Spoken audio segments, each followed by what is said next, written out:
Chief minister Telangana Revanth Reddy ने वाजे किया कि मूसी प्रोजेक्ट पर किसी को भी पीछे नहीं हटना चाहिए। फैमिली हेल्थ कार्ड के इजरा की तकरीब के मौके पर रेवंत रेड्डी ने इन ख्यालात का इजहार किया। इन्होंने कहा कि बीआरएस को चाहिए कि वो अपने पार्टी फंड्स 1500 करोड़ रुपये से मूसा रिवर फ्रंट के लिए 500 रुपये अतिया करें। इन्होंने कहा कि हम ईटेला राजेंद्र के साथ वज़ीर आज़म नरेंद्र मोदी के पास जाएंगे और मूसी नदी के लिए 25,000 करोड़ रुपये मंजूर करवाएंगे। चीफ मिनिस्टर ने ये बात वाजे की कि वो एक ऑल पार्टी मीटिंग रखेंगे जिसमें मूसी नदी के तज़ीन पर बातचीत की जा सकेगी। इन्होंने केटीआर और हरीश राव को दावत दी कि वो सेक्रेटेरिएट में 4 दिन बैठे और प्रोजेक्ट पर तबादले ख्याल करें। वज़ीर आला ने कहा कि मूसी में ज़मीनों के लिए लोगों को मुआवजा दिया जाएगा। इन्होंने आवाम की बरहमी पर कहा कि मैं जानता हूं कि लोग नाराज़ और डांटते हैं, लेकिन ये मुस्तक़बिल के लिए बेहतर है। हर कोई बुलडोज़र के सामने खड़ा होना चाहता है। मेरे पास बुलडोज़र ख़रीदने के लिए पैसे नहीं है। 7.5 लाख के कर्ज़ के बावजूद हुकूमत दिवालिया नहीं हुई। हम मूसी के लोगों को मुआवजा देंगे। इन्होंने कहा कि जवाहर नगर में 1000 एकड़ अराज़ी मौजूद है जिस पर मूसी और बफर जोन के मुतासर अफराद को इंदिरा घर फराहम किया जाएगा। इन्होंने बीआरएस पर सख्त तनकीद करते हुए कहा कि बीआरएस एहतजाज करने के लिए पैसों के एवज़ लोगों की खिदमत हासिल कर रही है। इन्होंने कहा कि मूसी पर एहतजाज केटीआर, हरीश राव, सबिता इंद्रा रेड्डी और दीगर का एहतजाज केवीपी के फार्म हाउस की हिफाजत के लिए है। నేను అంటున్న కిరాయి మనుషులతో మీరు చేసే హడావిడి తెలంగాణ సమాజం నిశ్చితంగా గమనిస్తుంది. ఇవాళ పేదలకు అన్యాయమైందని ఏడుస్తున్నారు కదా.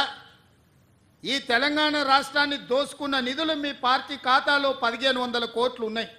ఒక 500 కోట్లు తీసి ఆ మూసిలో మునిగిపోయిన వాళ్ళకి పంచిపెట్టండి. మీకు అధికారంలోకి రాకంటే ముందు తొడుక్కోవడానికి చెప్పులు కూడా లేవు కదా. ఈరోజు 1500 కోట్ల రూపాయలు మీ పార్టీ ఖాతాలో ఉన్నాయి. అది ఎవరి సొమ్ము? తెలంగాణ ప్రజల సొమ్ము కాదా? ఇవాళ తెలంగాణ ప్రజలు మూసిలో ఉన్న పేదలు బాధలు ఎదుర్కొంటున్నారని మీరు మాట్లాడుతున్నారు కదా. ఒక 500 కోట్ల రూపాయలు మీ పార్టీ ఖాతాలో నుంచి తీసి వాళ్ళకి పంచి పెట్టండి. వాళ్ళకి ప్రత్యామ్నాయం ఏం చేయాలో చెప్పండి. ఈరోజు ఈ ప్రభుత్వం సిద్ధంగా ఉంది వినడానికి. హైడ్రా గురించి అసెంబ్లీలో చర్చ పెట్టినప్పుడు ఈ సన్నాసులు పారిపోయినరు, మాట్లాడలేదు. హైడ్రా మీద అసెంబ్లీలో చర్చ జరగలేదా? ఆ రోజు మీరు సూచన చేసి ఉంటే ఈరోజు మీరు మాటగోలుగా మాట్లాడాల్సిన అవకాశమే లేకపోతుండే కదా. ఈరోజు పేదలకు ఏం చేద్దామో చెప్పండి. మీ తాత సొమ్ము మా తాత సొమ్ము ఇచ్చేది లేదు. ప్రజలు కట్టిన పన్నుల నుంచి పేదలకు ఇవాళ 12,000 మంది బఫర్ జోన్లో లేకపోతే నదీ బెడ్డులో మూసి పరివాహక ప్రాంతంలో ఉంటే 15,000 డబల్ బెడ్రూమ్ ఇండ్లు ఇవాళ మనం కేటాయించడానికి నేను ఆదేశాలు ఇచ్చిన. మూసి మురికిలో దోమలతోని కలుషితమైన నీళ్లతోని అక్కడ బతకలేని శవాలుగా జీవోత్సవాలుగా ఉన్న పేదవాళ్లకు ఆత్మగౌరవంతో బ్రతకడానికి ఇల్లు ఇచ్చి ఇంటి ఖర్చులకు 25,000 ఇచ్చి మా అధికారులు అక్కడ ఉండి వాళ్ళని ఇంటి దగ్గర దిగబెడుతుంటే అభినందించాల్సింది పోయి అన్యాయంగా మాట్లాడుతున్నారు. డబుల్ బెడ్రూమ్ ఇల్లు కంటే ప్రత్యామ్నాయం ఏముందో చెప్పండి. పంచుదాం. ఇది ప్రజల సొమ్ము. మేము సిద్ధంగా ఉన్నాం బాధ్యత తీసుకోవడానికి. ఇవాళ పేదల సంక్షేమం అమలు చేయడమే మా బాధ్యత. చేతనైతే రాండి, అఖిలపక్ష సమావేశాన్ని పిలుస్తాం. మీరు రాండి, ఏం చేయాలో చెప్పండి. ఏది చేసినా వద్దనడం, మీ చేతగాని తనాన్ని కప్పిపుచ్చుకోవడానికి మమ్మల్ని ఏ ప్రయత్నం చేయొద్దనడం ఇది సమంజసమని నేను అడుగుతున్నా. 10 నెలలు కూడా కాలే మేము అధికారంలోకి వచ్చి. 10 ఏళ్ళు ఈ రాష్ట్రాన్ని దోసుకతిన్న మీరు ఇవాళ ఆగర్భ శ్రీమంతులు ఎట్లయినరు? మీరు మాత్రం ఫామ్ హౌజుల్లో ఉండాలి. మీ ఫామ్ హౌజులను కాపాడుకోవడానికే కదా ఇవాళ వీళ్ళను ముసుగు దొడుకొని రక్షణ కవచంగా పెట్టుకొని పేదోళ్ళను పెట్టి కూలగొట్టొద్దు అంటారు. ఇవాళ ఇన్ని మాట్లాడుతున్న కేటీఆర్ జన్వాడలో నీకున్న ఫామ్ హౌస్ అక్రమ నిర్మాణం కాదా? అది కూలగొట్టాలనా వద్దా నువ్వు చెప్పు. హరీష్ రావు అజీజ్ నగర్లో నీకున్న ఫామ్ హౌస్ అక్రమమా కాదా? దాన్ని కూలగొట్టాలనా వద్దా చెప్పు. సబితమ్మ, నీ 3 కొడుకుల పేర్ల మీద 3 ఫామ్ హౌసులు కట్టినావు కదా. నువ్వు సబితమ్మలాక పేద అరుపులు అరవకమ్మా. నీకున్న ఫామ్ హౌసులు కూడా లెక్కలు ఉన్నాయి. కూలగొట్టాలనా లేదా సబితమ్మ? నువ్వు సలహా చెప్పు. మీకు వెనకంగా ఉన్న కేవీపీ రామచంద్రరావులై కూలగొట్టాలనా వద్దా చెప్పు.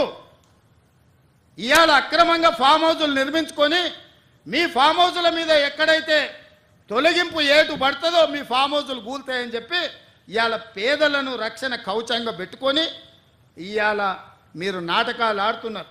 నల్ల చెరువులో ప్లాట్లు వేసి అక్రమంగా అమ్మినోడు మీ పార్టీోడు కాదా?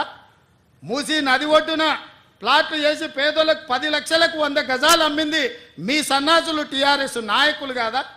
ఇవాళ 100 గజాలు 10 లక్షలకు నల్ల చెరువులో సున్నం చెరువులో ఇవాళ మూసి నది ఒడ్డున మీరు ప్లాట్లు చేసి అమ్మి ఇవాళ ప్రభుత్వ భూమి అని తేలంగానే వాళ్ళు ఎక్కడ మిమ్మల్ని చొక్కా పట్టుకొని మా పైసలు మాకు వాపసు ఇవ్వమని అడుగుతారో అని చెప్పి ముందే పార్టీ కార్యకర్తల్ని ఉసిగొల్పి ఈరోజు ఈ ధర్నాలకు దీక్షలకు తిరుగుతున్నారు.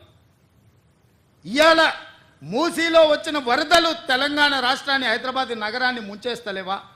మరి వాటికి పరిష్కారం ఎట్లా? నాకు తెలియదా? ఇవాళ కొంతమంది పేదలు ఇండ్లు తీస్తే వాళ్ళకి దుఃఖం ఉంటుంది, వాళ్ళకి బాధ ఉంటుంది, వాళ్ళు కొంత ఆవేశంగా మాట్లాడతారని నాకు తెలియదా? రాజకీయంగా లాభమో నష్టమో ఉంటుందో నేను అంచనా వేయలేనా? 20 ఏళ్ళు ప్రజాక్షేత్రంలో ఉన్నోని, ప్రజలలో తిరిగినోని, పేద ప్రజల కష్టమేందో తెలియకుండానే తెలంగాణ రాష్ట్రానికి ముఖ్యమంత్రి అయినా. కానీ నగరాన్ని కాపాడుకునే బాధ్యత మన మీద లేదా? మీరు ఆలోచన చేయండి. ఇవాళ హైదరాబాద్ నగరానికి తాగునీరుని అందించిన ఉస్మాన్ సాగర్, హిమాయత్ సాగర్లో బల్చినోళ్ళు బల్చి కొట్టుకుంటున్నోళ్ళు ఫామ్ హౌజులు కట్టుకొని వాళ్ళ డ్రైనేజ్ తీసుకెళ్లి ఆ గండిపేటలో హిమాయత్ సాగర్, ఉస్మాన్ సాగర్లో కలిపితే వాళ్ళ డ్రైనేజ్ నీళ్లు హైదరాబాదు నగరం దాగాలనంట. ఈ నా కొడుకులు చెప్తున్న భాష గది. ఇవాళ ఆ ఫామ్ హౌస్ చుట్టూతో కట్టుకున్న ఇల్లు ఎవరివి? కేటీఆర్కు లేదా? హరీష్కు లేదా? కేవీపీ రామచంద్రరావుకు లేవా? చుట్టూతా మీరు కట్టుకున్న ఇండ్ల డ్రైనేజ్ హైదరాబాదు ప్రజలు తాగునీళ్ళ కలిపి మా ఇల్లు కూలగొట్టొద్దు కాబట్టి ముసుగు దొడకడానికి మూసి కావాల్సి వచ్చిందా మీకు? మూసీని అడ్డం పెట్టుకొని ఎంతకాలం బతుకుతారా మీరు? ఎంతకాలం తప్పించుకుంటారు?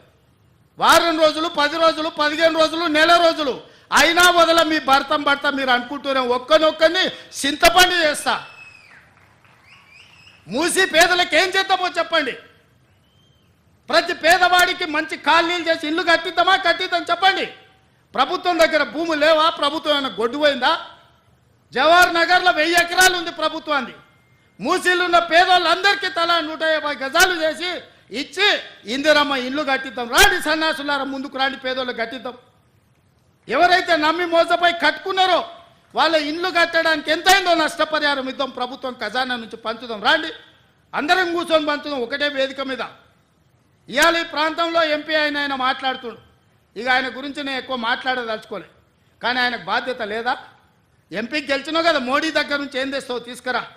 గుజరాత్లో అహ్మదాబాద్లో సబర్మతి రివర్ ఫ్రంట్ నరేంద్ర మోడీ కట్టుకోవచ్చు అంట, కానీ నరేంద్ర మోడీకి ఊడిగం చేస్తాడంటే కానీ మూసీ రివర్ ఫ్రంట్ మాత్రం తెలంగాణలో కట్టొద్దంట. ఏం న్యాయమా ఇది? ఇక్కడ ఉన్న ప్రజలే కాదు, నువ్వు కూడా బతకనీకి వచ్చినోనివే. నువ్వు బతకనీకి వచ్చినావు, ఓట్లు వేయించుకున్నావు, ఎంపీ అయినావు. కానీ వాళ్ళు మాత్రం మూసీలు అదే మురికి కూపంలో ఉండాలనా? వాళ్ళందరినీ చక్కదిద్దాల్సిన బాధ్యత నీకు లేదా? రా, ఈటల రాజేందర్ ఇద్దరం కలిసి మోడీ దగ్గరికి పోదాం. పోయి 25,000 కోట్లు తీసుకొద్దా, మూసీలు ఉన్న పేదోళ్ళకి పంచి పెడదాం, ఇల్లు కట్టిద్దాం, డబుల్ బెడ్రూమ్ ఇల్లు కాదు మంచి కాలనీలు కట్టిద్దాం వాళ్ళకు. 40 లక్షల కోట్ల బడ్జెట్ ఉంది కదా మోడీ దగ్గర. హైదరాబాద్ నగరానికి 25,000 కోట్లు ఇవ్వలేడా? చేబెల్ల మీరే గెలుస్తారు, సికింద్రాబాద్ మీరే గెలుస్తారు, మల్కాజ్గిరి మీరే గెలుస్తారు, మెదక్ మీరే గెలుస్తారు, నగరం చుట్టూతో మొత్తం మీరే గెలిచింది కదా ఈటల రాజేందర్ గారు. మోడీ దగ్గరికి వెళ్ళి ఏం తెద్దామో రాపోదాం. నాకేం బేసిజాలు లేవు. రాజేందర్ గారు రండి సచివాలయానికి, ఏ ప్రతిపాదన తెస్తారో తీసుకురండి. కేటీఆర్ హరీష్ రావు మొదటి రోజు మాట్లాడతారు, తెల్లారా జిరాక్స్ కాపీ తీసుకొని ఈటల రాజేందర్ మాట్లాడతారు. ఏందా ఈ భాగవతం? ఏమనికి అర్థమైతే లేదా? 10 ఏళ్ళు వాళ్ళతో మంత్రుండి నువ్వేం వెలుగబెట్టినావు తెలంగాణ సమాజం గమనిస్తలేదా? గౌరవం పెట్టుకోండి రాజేందర్ గారు. మీరు మిమ్మల్ని గౌరవించాలనే మేము అనుకుంటున్నాం, కానీ మీరు ఆ గౌరవం నిలబెట్టుకునే పరిస్థితి లేదు.